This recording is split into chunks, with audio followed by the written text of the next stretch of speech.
Bismillahirrahmanirrahim. Assalamualaikum warahmatullahi wabarakatuh. Alhamdulillah wa syukrulillah wa nastaghfirulillah. Nashhadu an la ilaha illallah wa nashhadu anna Muhammadan abduhu wa rasuluh. Nusalli wa nusallimu ala hadha an-nabiyil karim nabiyyina Muhammadin wa ala alihi wa sahbihi ajma'in. Sayyidil anbiya'i wal mursalin wa ba'd. Semoga Allah Subhanahu wa taala merahmati kita, mengampuni dosa-dosa kita, dan membimbing kita menjadi hamba yang pandai bersyukur atas segala nikmat yang Allah berikan kepada kita, terkhusus nikmat menjalani Ramadan sampai di penghujungnya kali ini sudah memasuki tanggal 29 Ramadan 1444 Hijrah. Semoga perjuangan kita dalam menunaikan seluruh rangkaian ibadah yang menyertai bulan mulia ini berkenan diterima oleh Allah Subhanahu wa taala. Semoga seluruh dosa-dosa kita yang telah diperbuat berkenan diampuni oleh Allah Subhanahu wa taala, dan semoga doa-doa kita yang telah dipanjatkan berkenan dikabulkan oleh Allah Subhanahu wa taala. Saya pribadi juga ingin mengawali dengan memohon maaf bila dalam rangkaian kegiatan, aktivitas, dan pengajaran yang berlangsung sampai dengan detik ini ada hal-hal yang tidak tepat disampaikan, tidak pantas dilakukan. Semoga berkenan melapangkan hati untuk saling memaafkan, dan semoga Allah Subhanahu wa taala mencerahkan hati kita untuk selalu istiqamah dalam jalan-jalan kebaikan. Apa penutup dari rangkaian ibadah Ramadan yang diisyaratkan dalam Al-Quran, yang dengan penutup itu kita begitu berbahagia hingga kemudian kita memperbanyak takbir dan menghadirkan syukur kepada Allah Subhanahu wa taala. Maka dari itu kita akan coba hadirkan pembahasan yang singkat di siang ini tentang amalan penutup Ramadan. Amalan penutup Ramadan. Isyaratnya ditemukan di dalam Al-Quran surah kedua Al-Baqarah di ayat 185 menjelang akhir ayatnya. Jadi kalau kita bacakan dari awal itu terkait dengan keterangan bulannya, kemudian cara menetapkannya, toleransi bagi dua golongan khususnya yang dinilai oleh Allah dalam Al-Quran memiliki keterbatasan dalam menunaikan ibadah siam. Lalu kemudian kemuliaan Al-Quran mengisi amalan-amalan interaksi kita dengan Ramadan, baik di siang, terkhusus juga malamnya selama Ramadan. Baru diakhiri dengan kesempurnaan amalan, dan di situ kita berbahagia hingga bertakbir dan menghadirkan syukur paripurna kepada Allah Subhanahu wa taala. Allah berfirman, A'udzubillahi minasyaitonir rajim. Bismillahirrahmanirrahim. Syahrul Ramadan alladzi unzila fihil Qur'an. Puasa yang diwajibkan pada kalian itu sebagaimana diwajibkan pada orang sebelum kalian, agar dengan puasa itu kita berlatih menjadi pribadi yang lebih baik, lebih bertakwa. Puasa dimaksud ditunaikan selama sebulan penuh di bulan Ramadan. Jadi ayat 185 ini memperjelas ayat 183. Di bulan Ramadan itu spesialnya, yaitu bulan saat diturunkannya Al-Quran. Syahrul Ramadan alladzi unzila fihil Quran. Dan kita telah belajar esensi dari diturunkannya Al-Quran ini, yaitu membimbing kita agar mampu memiliki pedoman paripurna dalam berkehidupan. Karena itu kita pernah belajar materi tentang esensi kehidupan, peta hidup, dan bagaimana memetakan pedoman kehidupan agar sesuai dengan pilihan yang kita tetapkan dalam menjalani kehidupan itu. Kemudian kata unzila fihil Quran juga terkait dengan renungan tentang qadar dan keutamaan di dalamnya. Maka ini isyarat besar yang ditafsir kemudian di surah 97 surah Al-Qadar. Jadi menggunakan redaksi anzala yunzilu, yang di sini bentuk pasifnya fi'il madhi majhul, unzila nanti dijawab dengan bentuk aktif anzala, dan dilekatkan keagungannya kepada keagungan Allah pakai na. Maka dijawab di Quran surah 97, inna anzalnahu fi lailatul qadar. Jadi Allah menerangkan dulu puasa yang diwajibkan ditunaikan itu waktunya selama sebulan, bulannya Ramadan, supaya tidak ada yang tanya bulan apa lagi. Setelah itu menerangkan kemuliaan Ramadan itu terkait dengan Al-Quran. Maka di Ramadan ada malam apa? Al-Qadar. Kan? Saat diturunkan Al-Quran dari Lauh Mahfud ke Sama'id Dunya sebagai pedoman berkehidupan. Maka di situ kita memburu setiap waktu, setiap malam, semangat supaya nggak tinggal. Lalu berinteraksi dengan Al-Quran sebagai pedoman kehidupan, sekaligus merenungkan tentang pilihan kehidupan kita untuk kita rencanakan pasca Ramadan menjadi lebih baik. Kalau memilih ilmu berarti belajar lebih baik, jadi alim yang lebih baik. Kalau memilih harta berarti menjadi pebisnis, hartawan yang lebih baik, berbisnisnya lebih baik. Kalau memilih kedudukan berarti bersemangat mencari untuk mengharap ridha Allah sehingga menjadi pejabat yang lebih baik. Kalau memilih dengan tenaga, berusaha memetakan pekerjaan apa yang layak digunakan untuk tenaga yang saya miliki dan Allah ridha. Dan itu konsisten dijalani sampai dengan wafat, atau mungkin sampai datang Ramadan lagi untuk dievaluasi. Nah, kalau kita betul-betul menggunakan Al-Quran sebagai pedoman berkehidupan, maka Quran akan membimbing kita untuk mampu membedakan ini yang tepat, ini yang kurang bagus, ini yang bisa dikerjakan, ini yang harus dijauhi. Dari semua perilaku kita, dari semua organ tubuh kita, dari ujung kepala sampai ujung kaki, nanti mata mampu memandang dengan baik mana yang harus dipandang, mana yang tak boleh dilihat, mana yang bisa didengar, mana yang tak pantas untuk didengar, mana yang harus dikatakan, mana yang harus diam. Kemampuan untuk membedakan sesuatu yang kurang baik dengan tidak baik disebut dengan furqan namanya. Dan bukan hanya mampu membedakan, tapi bisa menjelaskan. Imannya menuntun dan menjelaskan. Kenapa nggak ikut ke sini? Itu kurang cocok bagi saya. Karakter saya tidak tepat di situ. Dan menjelaskannya dengan hikmah. Orang yang tidak tahu bertanya kenapa nggak minum bir misalnya. Saya kurang cocok dengan minuman itu. Pengaruh kepada sayanya akan menjadi kurang baik. Ketika minum yang seperti itu, maka dampaknya kepada diri saya menjadi lemah, berpikir lemah, perilaku kurang baik. Saya cocoknya minum susu, saya cocoknya minum air bening dan sebagainya. Tuh, supaya dia mengerti. Nanti lama-lama dia menyadari itulah hikmah. Kalau sudah sama-sama tahu, maka tinggal dikemukakan unsur haramnya. Ya, supaya menjaga diri kita dalam keadaan terhormat. Itulah kemampuan menjelaskan sesuatu yang boleh jadi kita dapatkan petunjuknya dari Al-Quran untuk kita praktekkan. Sekaligus mampu membedakan yang benar dengan yang salah. Jadi semua berurut petunjuknya. Maka teruskan ayatnya. Syahru Ramadan alladhi unzila fihil Quran hudal linnas. Hudan itu yang pedoman tadi. Wa bayyinatin minal huda wal furqan. Mampu menjelaskan dari petunjuk-petunjuk Quran tadi. Kan itu topiknya banyak. Ya, topik sebagai pribadi, topik sebagai bagian dari anggota masyarakat, topik keluarga, kemudian ke profesi. Mampu diterangkan, mampu dijelaskan, mampu diamalkan. Faman syahida minkumus syahra falyasum. Nah, baru masuk ke metode. Setelah tahu, setelah paham Ramadan, bagaimana cara menentukan awalnya? Bagaimana cara mengetahui akhirnya? Menentukan awal masuk ke Ramadan, mengetahui akhir, tentu menunjukkan pula masuknya 1 Syawal atau Idul Fitr. Maka di situ muncul metodologi yang telah kita pelajari, ada hisab, ada apa? Ru'yat.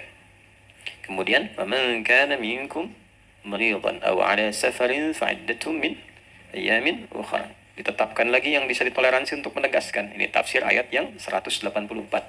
Kalaupun sudah diketahui waktunya, tapi ada uzur syar'i, ketidakmampuan secara fisikal untuk menjalani, maka ketentuannya sebagai berikut kata Allah. Yang ditekankan marid dengan safar. Wa 'alal ladzina yutiqu itu nggak dijelaskan lagi karena sudah jelas. Ya, kalau sudah nggak mampu secara medis maka fidyah. Tapi kalau orang sakit atau dikiaskan pada yang sakit, kemudian juga orang-orang yang dalam perjalanan yang tidak memungkinkan puasa, maka ditegaskan kembali hukumnya di ayat 185. Itu penegasan bukan pengulangan. Di Quran tidak ada pengulangan. Ya, di dalam tafsir disebutkan taksis di makna jadid. Pondasi untuk menyampaikan makna yang baru. Jadi, yang disebutkan di kalimat pertama beda maknanya dengan kalimat kedua, sekalipun lafadznya disebutkan dengan lafadz yang serupa. Ya kan? Nah, fabi ayyi ala'i rabbikuma tukadziban di surah Ar-Rahman. Ada berapa kali disebutkan? Ya. Dan itu 1, kedua, ketiga, sampai ke-30 dan seterusnya, itu beda maknanya. Walaupun dibacanya sama. Nanti pas ngaji masuk ayat itu bisa diperdalam. Ya. Nah, kemudian setelah itu apa? Yuridullahu bikumul yusra wala yuridu bikumul usra. Allah menginginkan kemudahan dan kenyamanan. Jadi jangan terlalu membebani diri saat menunaikan ibadah puasa, sehingga makan tidak optimal nantinya. Ya, bangun malam bagus, tapi yang proporsional, jangan sampai ibadah siangnya jadi hilang. Bangunnya malam bagus, cuman siang tidurnya dari ibadah subuh sampai menjelang zuhur. Kan nggak produktif tuh waktunya. Istirahat nggak apa-apa. Jam 8, jam 9 bangun lagi, aktivitas lagi. Tapi kalau tidur dari ibadah subuh, bangun-bangun setengah 12, terus amalnya dalam mimpi. Nah, hisabnya pun di mimpi ntar. Nah, masuk surganya dalam mimpi. Ya. Nah, jadi proporsional, makanya diatur waktunya, apa yang harus dimakan di malam hari. Udah makan, bagus, makan lagi. Habis makan, makan lagi. Makan, makan lagi. Begitu sholat qiyam, cuma 2 orang. Ya, kecapean gitu. Ya, tapi diatur, disesuaikan, dan seterusnya. Nah, jadi, itu yang dioptimalkan. Allah menginginkan kemudahan, jadi jangan mempersulit diri, tapi juga teratur. Mengaji teratur, jangan dibebani, kejar-kejar, hilang kemudian hukum tajwidnya. Karena pengen cepat banyak hatam.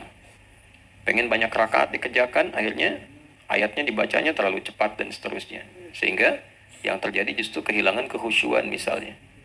Ya, atau juga pengen memudah-mudahkan, pengen jumlahnya bilangan sedikit, ayatnya paling sedikit, pengen cepat selesai. Ya, nah jadi agama itu mudah tidak untuk dimudah-mudahkan, tapi juga tidak untuk mempersulit diri sendiri. Jadi kita bisa menikmati ibadah Ramadan proporsional saja. Ngajinya proporsional, sholatnya demikian, doanya demikian. Jangan terlalu membebani diri. Karena Allah senang kemudahan, bukan kesulitan. Tapi tidak untuk dimudah-mudahkan. Kasihan? Kok ngaji cuma 1 huruf? Nun, udah yuridullahu bikumul yusra. Nah, itu dalilnya nggak cocok. Jelas ya? Kemudian, setelah kita konsisten menata program yang proporsional, tiba di ujungnya kan? Biasanya kan kita kalau menjalani puasa suka ngitung ya. Ini hari keberapa, hari keberapa, hari keberapa, sampai sebulan. Nggak terasa sudah sebulan. Karena itu terus kan, walitukmilul iddah, supaya kamu ngitungnya enak, sebulan. Dan rasanya juga nyaman. Berapa kali antum sholat malam? Ya, sekali 2 kali pernah lah. Perhatikan yang kedua, berapa kali sholat malam? Alhamdulillah, kemarin sebulan. Ya. Berapa kali ngaji dalam sebulan? Ya, sekali 2 kali lah. Berapa kali ngaji kemarin? Sebulan, alhamdulillah. Siang malam ngaji. Beda nggak rasanya? Beda. Jadi, setiap kita menunaikan ibadah Ramadan, setiap harinya akan beda rasanya. Ya. Bukan cuma menu makanan yang beda, tapi rasa kita merasakan kenikmatan tiap hari itu akan lain. Sehingga di ujung kita menyempurnakan. Walitukmilul iddah, secara hitungan supaya engkau nyaman menunaikan puasa sampai sempurna selama sebulan. Gitu. Jadi kalau sudah sempurna itu kan enak kan? Makanya nanti rasanya awal-awal tuh kita merasakan ya Allah Ramadan pergi ini itu dan sebagainya. Tapi ketika merasakan hasil dari latihan kita selama Ramadan ada kebahagiaan. Ya. Ada kebahagiaan. Pertama bahagia bahwa puasanya selesai. Artinya apa yang Allah perintahkan kita telah tuntaskan. Senang kan? Senang. Jadi motivasi senang selesai Ramadan itu senangnya karena perintah Allah telah kita tuntaskan. Bukan karena alhamdulillah selesai juga puasa, besok nggak lagi gitu. Tidak ke situ maksudnya arahnya. Maksudnya kita senang karena Allah perintahkan kita lakukan. Antum kalau habis ujian senang nggak? Senang, kan? Ujian sekolah senang kan? Habis kerja senang nggak? Senang kan? Tinggal tunggu dapat gaji kan? Baik. Kenapa senang? Karena telah mengerjakan tugas, selesai. Yang memberi tugas diberikan, kita mengerjakan, selesai, senang. Tinggal nunggu wisuda kan? Ya kan? Makanya orang-orang yang puasa, setelah tuntas puasa, senang dia. Lisaimi farhatan. Orang puasa itu punya 2 kesenangan. Ya? Farhatun hina yuftir. Yang pertama itu ketika dia menuntaskan puasanya, senang. Karena telah menunaikan tugas. Ya? Dan nanti yang keduanya hina yalqa rabbahu, ketika dia kembali nanti menghadap Rabbnya dengan membawa pahala puasa di wisuda tuh. Di wisuda senang kan? Senang. Makanya senang itu karena telah menunaikan tuh tugas, dan tugasnya disempurnakan, selesaikan. Oleh itu kemilul iddah, yang tadi yang ngitung ujungnya sebulan, selesai sebulan. Tadinya kan baru sehari, 2 hari, 3 hari, begitu penutup sebulan kan? Jelas kan? Imma 29 atau 30 hari. Tadi yang penting sebulan. Jelas ya? Jadi amalan penutup yang dilakukan saat Ramadan itu adalah satu, amalan syukur kita, memperbanyak syukur kepada Allah Subhanahu wa Ta'ala yang telah memperkenankan kita menjalani Ramadan selama sebulan penuh. Perbanyak syukur. Karena itu nanti di akhir ayatnya akan ditutup dengan kalimat la'allakum tashkurun. Nah, syukur yang pertama itu syukur terima kasih kepada Allah. Syukran ya Allah. Ya, jangan pakai jazakallah, salah. Ya, syukran ya Allah. Alhamdulillah, alhamdulillah wa syukurillah. Terima kasih ya Allah telah memilih hamba untuk menunaikan Ramadan di tahun ini. Terima kasih ya Allah memberikan kekuatan untuk menyempurnakan seperti apa yang telah Engkau perintahkan. Terima kasih ya Allah. Itu dulu. Mensyukuri bahwa kita diberi kesempatan untuk menyempurnakan ibadah Ramadan. Itu dulu satu. Yang kedua, walitukabbirullaha ala ma hadakum, supaya engkau memperbanyak takbir atas berbagai macam hidayah yang Allah berikan kepada engkau selama menjalani Ramadan. Nah, ada berapa jenis hidayah itu? Nah, hidayah itu beragam jenisnya. Bagi yang belum beriman, dapat hidayah, dia beriman, masuk Islam. Itu hidayah yang terkait dengan akidah. Dan alhamdulillah dia menjalani Ramadan atau masuk Islam saat Ramadan, dia bersyukur. Dan belajar tentang nikmatnya Islam, belajar tentang petunjuk keislaman supaya mampu mengoptimalkan syukurnya kepada Allah. Kenapa dia mesti masuk Islam? Dia tahu hakikat, dia tahu hikmahnya, dia tahu maknanya, dia tahu keistimewaan dan manfaatnya, maka disyukuri. Nah, bagi orang beriman, hidayah itu nanti bentuknya beragam lagi. Yang pertama, hidayah untuk mampu mengoptimalkan ibadah. Ya. Dan itu biasanya diberikan oleh Allah kepada orang beriman yang naik statusnya menjadi orang bertakwa. Ya. Karena itu puasa dibuka dengan kalimat iman, diakhiri dengan harapan takwa.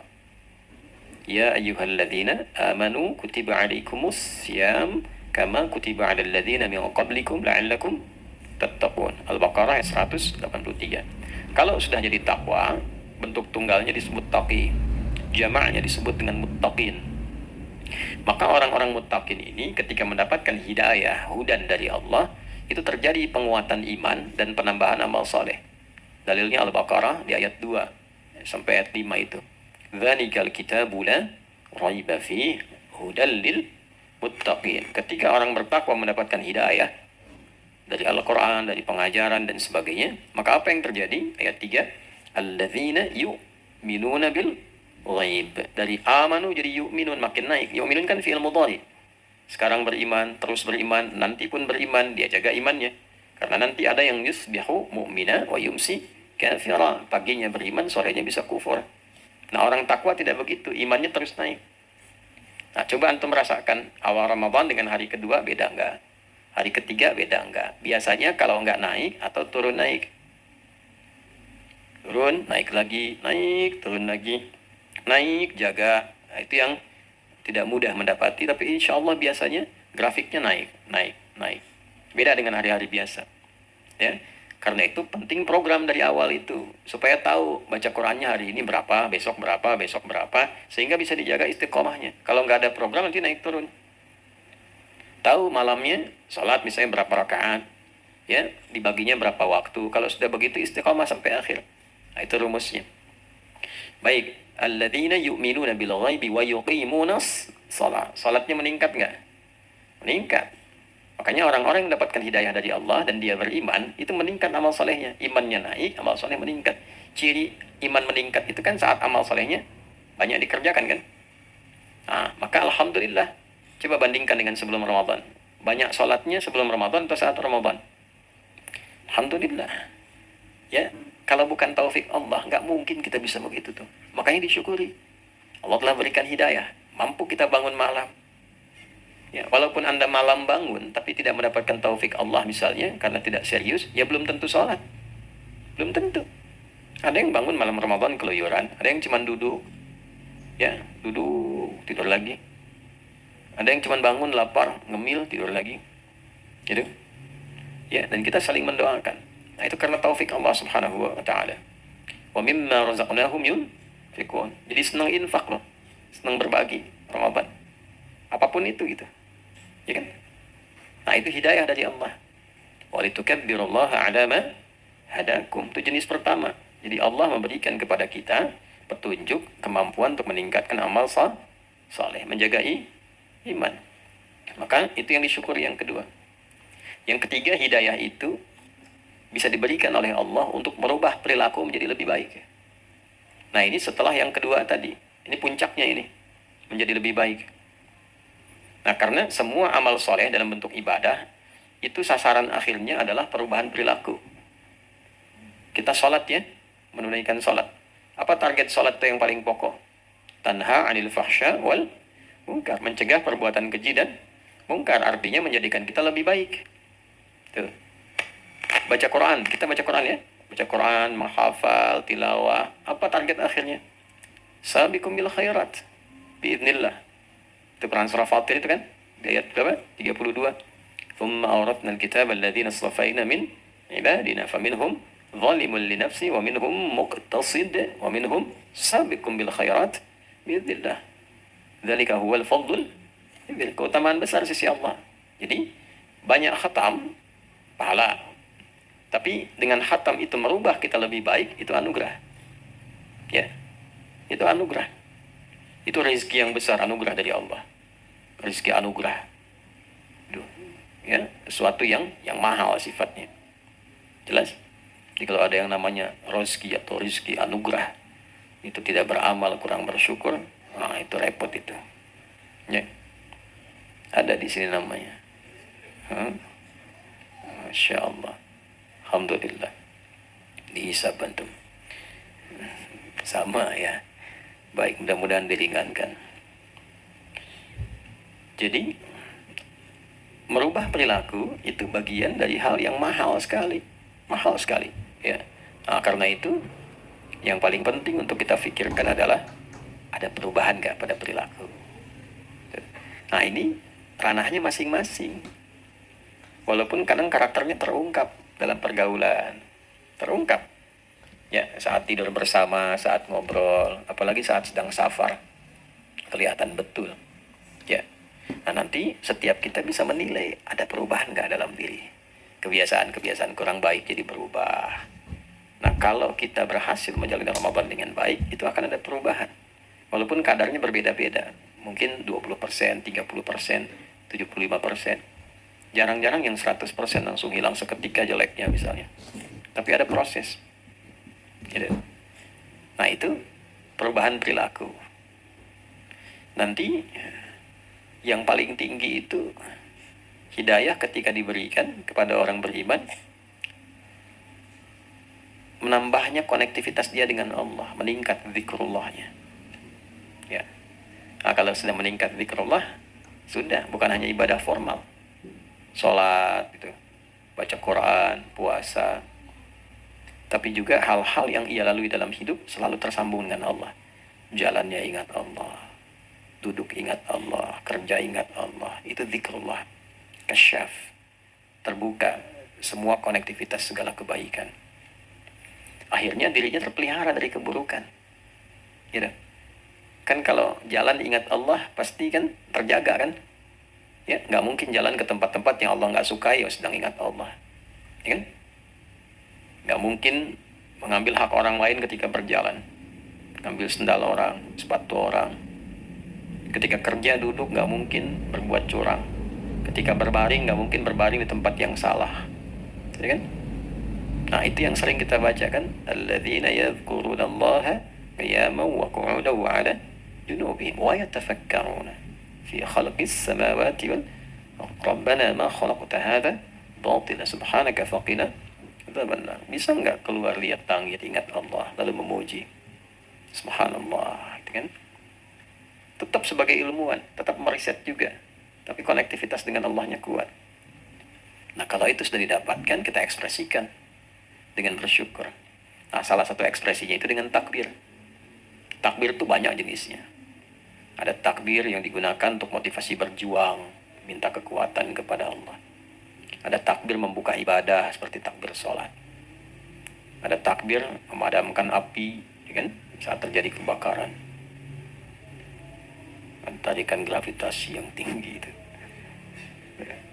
Ya, takbir. Ada takbir untuk mensyukuri nikmat. Ada takbir mensyukuri nikmat. Nah, itulah takbir pasca selesai Ramadan. Maka kita perbanyak semangat tuh. Nanti cara bertakbirnya beda. Jadi kalau orang benar puasanya itu, dorongan semangatnya itu tinggi, ya. Tapi bukan seperti anak-anak gitu, yang belum balik. Ada rasa yang sangat terakumulasi di dalam jiwa itu sehingga ekspresi itu kerasa. Allahu Akbar, Allahu Akbar. Ditarik dalam jiwa kita itu. Ya. Tapi kalau puasanya seadanya, nanti lisannya juga seadanya. Allahu Akbar, Allahu Akbar, Allahu Akbar, la ilaha illallah, Allahu Akbar. Nah, nanti ketahuan pas waktu biasanya salat-salat Idul Fitri itu kan ekspresi kelihatan, tapi tidak harus disimpulkan ini begini begitu, tidak. Mungkin ada yang dalam hatinya terlalu merasakan sehingga lirih keluarnya Allahu Akbar. Tapi dari wajah kita bisa kadang-kadang ya menduga juga tidak boleh ya. Tapi kita terasa dalam hati itu mana yang serius, mana yang tidak. Ya. Ya sama kan kalau kita diminta untuk melakukan sesuatu secara berjamaah kan. Nyanyi Indonesia Raya ya kan, semua kelihatan kan mana yang semangat serius nih, mana yang biasa-biasa, mana yang gini-gini aja gitu kan. Ya, airku kan Indonesia tanah airku kan beda itu. Ya, takbir juga begitu, kerasa nanti dalam jiwa. Jadi orang itu kalau benar takbirnya saat dia tuntas mengerjakan Ramadan, nah takbir itu akan merefleksikan semua apa yang dia kerjakan selama Ramadan, kerasa ke jiwa. Ingat waktu sholat malam, ingat waktu ini, ingat waktu itu. Nah, nanti ada kerinduan. Tak sadar air mata mengalir kan, rindu lagi. Rindu. Rindunya ke ibadahnya, bukan takjilnya. Ya, itu pelengkap takjil kan. Ya. Memburu bakso, memburu mie, memburu apa lagi? Oh, apalah tuh menunya tuh. Tiap hari kan. Tuh, sahur saingan sama kucing. Ya. Bangun duluan kucing, duluan antum gitu kan. Tapi Masya Allah, kucing-kucing baik-baik di sini. Baik, panggil aja datang. Ya. Itu saya cuma mereferensikan ke Fajri itu, kasih nih. Si Alex datang kucing. Udah. Itu saya bilang Alex ke Fajri, pergi ke Fajri itu, tanya Fajri, dikasih makan, jangan nggak kasih ayam. Itu begitu dikasih balik lagi ke saya. Itu udah saya bilang nggak usah masuk sini, di sini ada Ahmad lagi tidur, udah aja pergi.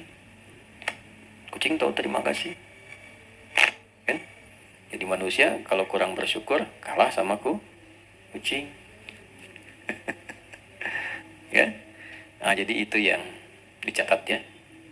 Yang pertama apa? Bersyukur atas nikmat yang Allah berikan kepada kita, mampu menjalani perintah Allah untuk menunaikan ibadah Ramadan. Nanti itu optimalkan tuh. Begitu selesai asar, kemudian mau maghrib, merenung dulu, nah, minta syukuri sama Allah. Kedua, bersyukur kepada Allah, kita diberi kekuatan untuk meningkatkan amal saleh demi menjaga iman. Ketiga, bersyukur pada Allah diberi kemampuan untuk merubah perilaku dari hari ke hari.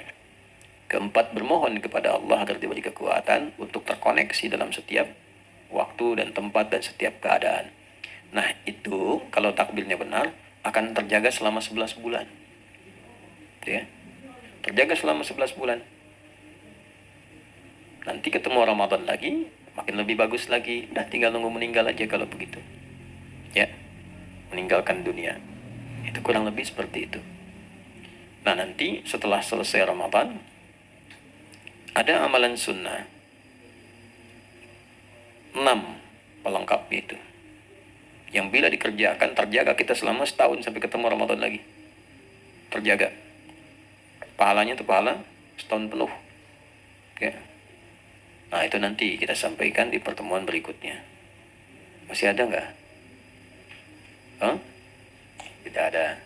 Baik, kalau tidak ada karena libur ya, maka disebutkan saja isyaratnya. Man shoma Ramadan. Kemudian thumma atba'ahu sittan min Syawal. Atau kama qala Rasulullah sallallahu alaihi wasallam. Siapa yang menunaikan puasa Ramadan, kemudian mengiringinya dengan puasa Syawal selama 6 hari. Ya? Fakana yasumu dahra kullahu. Atau faka'annama yasumu dahra kullahu. Maka puasa yang dia tunaikan itu seakan nilainya selama setahun penuh. Ya, Ramadan itu kita tunaikan sebulan lah ya, 29 atau 30 hari. Kemudian dikalikan 10 kan, setiap standarnya. Ya kan? Man jaa bil hasanati falahu asyru amthaliha. Kalau 29 kita tunaikan sekarang kali 10 berapa? 290. Nanti tambah 6 Syawal. 6 kali 10 60. Kemudian 290 tambah 60 350. Qamariyah kan? Qamariyah kan 354 kurang lebih. 350 sampai 354 sempurna. Gitu. Pun demikian kalaupun 30 misalnya dikali 10 300 tambah 60 360. Kan? Nah, itu gambarannya seperti setahun penuh. Itu hitungan kumulatif. Ya, jadi jangan aneh-aneh. Makanya 30 supaya 360 Anda kelewatan. Ya, atau kurang dari segi Masehi, misalnya kan 365. Itu kan? Nanti berdebatnya tidak berujung. Ya, yang dimaksudkan di sini gambaran kumulatif. Sama dengan begini. Antum kalau pernah baca karya Al-Imam An-Nawawi, ada hadis-hadis ringkas yang beliau karang. Namanya apa? Al-Arba'in. Arba'in itu apa?